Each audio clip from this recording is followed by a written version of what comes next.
नमस्कार, आप देख रहे हैं एमटीवी राजस्थान न्यूज और मैं हूं आपके साथ Deepika Rathore. Rajasthan government health scheme यानी आरजीएचएस में एक बार फिर बड़ा फर्जीवाड़ा और अफसरशाही की मनमानी सामने आई। जी हां, जिस योजना का मकसद सरकारी कर्मचारियों, पेंशनर्स और उनके आश्रितों को बेहतर स्वास्थ्य सुविधा देना था, वही योजना में भ्रष्टाचार, लापरवाही और अनियमितताओं ने मरीजों की मुश्किलें और बढ़ा दी।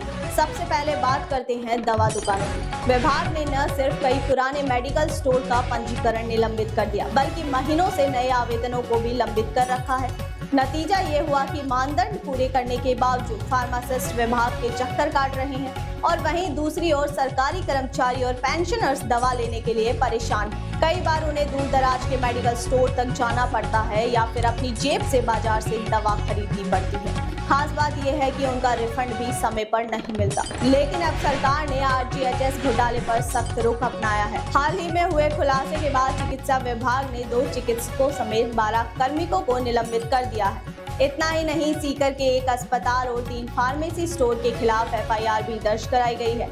जांच में सामने आया है कि कई कर्मचारियों ने खुद की जगह रिश्तेदारों और किराएदारों का इलाज करवाया है, फर्जी पर्चियां बनवाई है और अनावश्यक इलाज करवाए हैं। वहीं वित्त विभाग की ऑडिट रिपोर्ट ने बड़ा खुलासा किया है। रिपोर्ट के मुताबिक 5 विभागों के करीब 473 कर्मचारी और 10 डॉक्टर इस खेल में शामिल हैं। इनमें 8 एलोपैथिक ही नहीं बल्कि 2 आयुर्वेदिक डॉक्टर भी शामिल है। सरकार ने साफ कर दिया है कि अगर किसी भी लाभार्थी के कार्ड से फर्जी पर्ची या बिल पाया गया तो न सिर्फ जिम्मेदार कर्मचारियों और डॉक्टरों पर कार्रवाई होगी, बल्कि कार्ड धारक की सदस्यता भी रद्द कर दी जाएगी। वहीं मुख्य सचिव सुधांश पंत की अध्यक्षता में हुई उच्च स्तरीय बैठक में साफ निर्देश दिए गए हैं कि जिन कर्मचारियों ने दवाइयों की जगह घरेलू सामान खरीदा है उन्हें तुरंत निलंबित किया जाए। इतना ही नहीं, जयपुर के बस्ती क्षेत्र की सीनियर टीचर कुबोधनी मीना को आरजीएचएस कार्ड के दुरुपयोग पर निलंबित कर दिया गया है। वहीं चिकित्सा और शिक्षा विभाग सहित कई विभागों के कर्मचारियों और 2 डॉक्टरों को भी झेलना पड़ा है। स्वास्थ्य एजेंसी के सीईओ हरजी लाल अटल ने कहा है कि प्राथमिक शिक्षा,